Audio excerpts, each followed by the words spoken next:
అండి. నా పేరు డాక్టర్ కారెడ్డి శ్రీధర్ రెడ్డి. నేను laser and laparoscopic surgeon, treatment range hospital, KPHB colony, Kukatpally, Hyderabad. ఈరోజు చూసుకుంటే కనుక మగవాళ్ళలో చూసుకుంటే కనుక కింద ఉన్న అటాచ్మెంట్ ఏదైతే ఉందో దాన్ని మనం ఫ్రెన్యులం అంటారు. అంటే ఈ అంగం ముందర ఉన్న చర్మం ఏదైతే ఉందో అది చర్మం ఫ్రీగా వెనక్కి ముందరికి మూవ్ అవుతూ ఉండాలి. కానీ కింద మనకు ఒక అటాచ్మెంట్ ఉంటుంది, దాన్ని ఫ్రెన్యులం అంటుంటాం. ఈ ఫ్రెన్యులం కొందరికి అటాచ్ అయ్యాల్సిన ప్లేస్లో కాకుండా ఎత్తుదగుల్లా అటాచ్ అవుతూ ఉంటుంది, కొందరికి పూర్తి పైన అటాచ్ అవుతుంటుంది, కొందరికి మధ్యలో అటాచ్ అవుతుంటుంది. దీనివల్ల ఏమవుతుందంటే చర్మం వెనక్కి రాదు.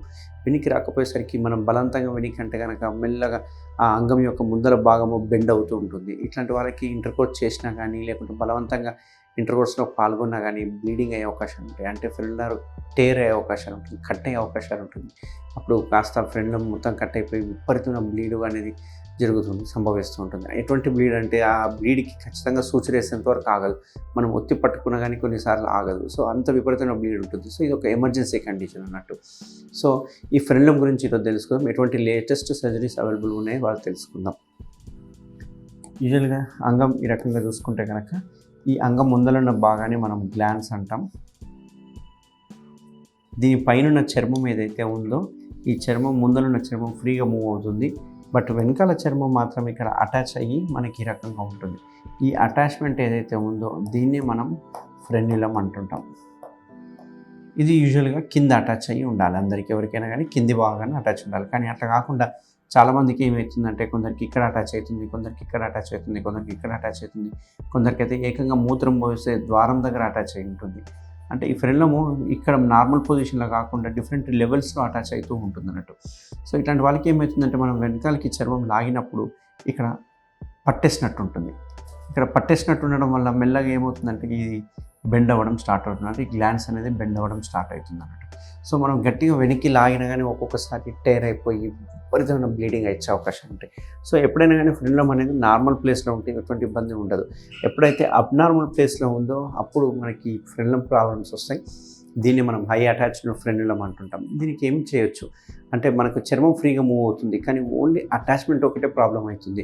చర్మం కంప్లీట్గా ఫ్రీగా మూవ్ అవుతుంది, ఓన్లీ అటాచ్మెంట్ దగ్గరనే టైట్ ఉంది, అటాచ్మెంట్ దగ్గరనే పెయిన్ ఉంది, కొన్నిసార్లు అటాచ్మెంట్ దగ్గరనే బ్రేక్ అయిపోయింది. ఇట్లాంటి వాటిని ఫ్రెన్యులర్ బ్లీడ్ అంటుంటాం అన్నట్టు. సో ఇట్లాంటి వాటికి ఏం చేయాలంటే ఫ్రెన్యులోప్లాస్టీ అనేది ఒక చిన్న శస్త్రచికిత్స, అది చేసుకుంటే కనుక సరిపోతుంది. అయితే ఈ ఫ్రెన్యులోప్లాస్టీని డిఫరెంట్ మెథడ్లో చేస్తారు. మనం ట్రీట్మెంట్ రేంజ్ హాస్పిటల్లో చేసేది కంప్లీట్ లేజర్తో చేస్తాం. ఈ లేజర్లో ఏం చేస్తామంటే ఆ ఫ్రెన్యులర్ ఏదైతే అటాచ్మెంట్ ఉందో దాన్ని కట్ చేయడం జరుగుతుంది. కొందరికి అందులో కనుక ఎందుకంటే చిన్న ఆర్టరీస్ ఉంటాయి, అంటే రక్తనాళం ఉంటుంది, దాన్నే ఫ్రెన్యులర్ ఆర్టరీ అంటుంటాం అన్నట్టు.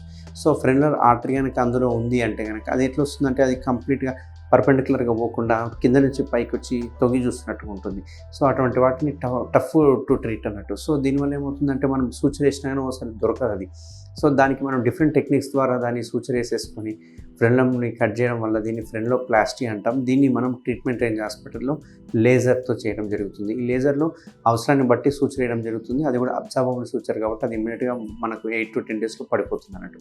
సో ఈ ఫ్రెన్యులోప్లాస్టీ చేసుకోకపోతే ఏమవుతుందంటే ఫ్రెన్యులర్ బ్లీడ్ అయ్యే అవకాశాలు ఉంటాయి, ఫ్రెన్యులం కట్ అయ్యే అవకాశాలు ఉంటాయి, ఫ్రెన్యులం దగ్గర పెయిన్ ఉండే అవకాశాలు ఉంటాయి.